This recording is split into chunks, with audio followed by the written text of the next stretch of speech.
Most people know their minister only within the context of Sunday morning worship. They draw conclusions and establish their perception of the clergy person based upon the sermon delivery, the body language, and the topic of the sermon. But that's not nearly the case within small churches like our own. As a small church pastor, I have the opportunity to get to know all of you on a more personal basis than many other pastors. And likewise, you know more about me than just my sermon delivery. So if someone asked you what type of person I was, you could give them a lot more information than most congregation members can of their own pastor.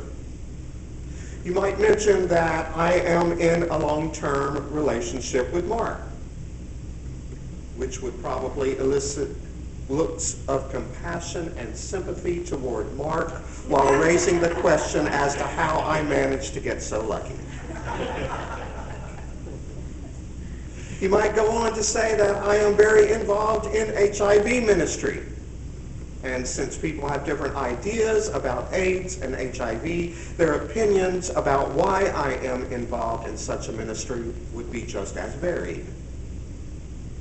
You might or might not know that in spite of the fact that I speak before a group of people each Sunday, I am an extreme introvert. If I find myself within a room full of strangers without the crutch of a manuscript or the structure of an agenda, I am prone to panic attacks, a fact that Mark will attest to. These are things that you might know about me. And if you didn't know them before, you do now.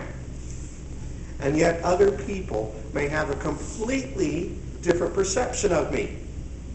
Some of them accurate, some of them ridiculously inaccurate. For instance, the world religions students at Baylor University probably have a very unique perception of me. Their professor, Dr. Van Gorder, invites me each semester to visit his class and talk about metropolitan community churches, who we are and what we are about. His intent is to open the students up to the idea that there is more than one way to approach Christianity.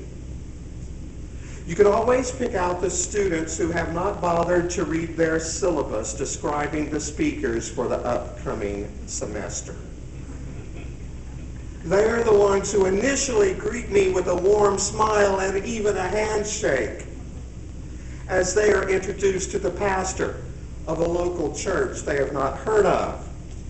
But as the instructor goes on to describe me as an openly gay clergy person who pastors a church that welcomes and affirms the lesbian, gay, bisexual, and transgendered population, you can watch as they unsuccessfully do their best to mask their shock with a freeze-dried smile that remains pasted on their faces throughout the class. There is no doubt in my mind that they have a different opinion of me than do most of you. Most members of the LGBT population are very familiar with inaccurate perceptions of their identity. Their family members, co-workers, or friends struggle with the idea that a person who has just been honest enough to share a part of their identity is actually the same person that they loved and respected 5 minutes earlier.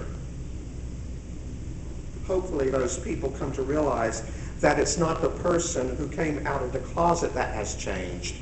They are the ones who have changed. They have changed their perception. And so if we think about it, all of us on a daily basis deal with everyone else's perceptions of us. We struggle against stereotypes that may have been unjustifiably slapped onto us. Or we do our best to maintain images that we believe are good and respectable. And if we're ambitious, we may even do what we can to develop our bodies and minds and spirits, all efforts at improving our image. But there is one thing that seems to be common to us all, and that is the deep desire that someone, anyone, understands us.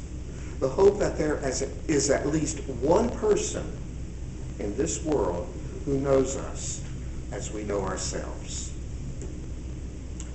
I believe that is something that Jesus struggled with all his life. Other people's perceptions of him and his deep desire to be known. In Matthew's Gospel, we read about how John the Baptist sent his disciples to Jesus with the question, "Are you the one who is to come, or are we to wait for another?" I wonder how this must have felt to Jesus. These words coming from the man who had personally baptized him only after claiming, "I need to be baptized by you, and do you come to me?" How it must have crushed Jesus to realize that his own mentor was having second thoughts about him.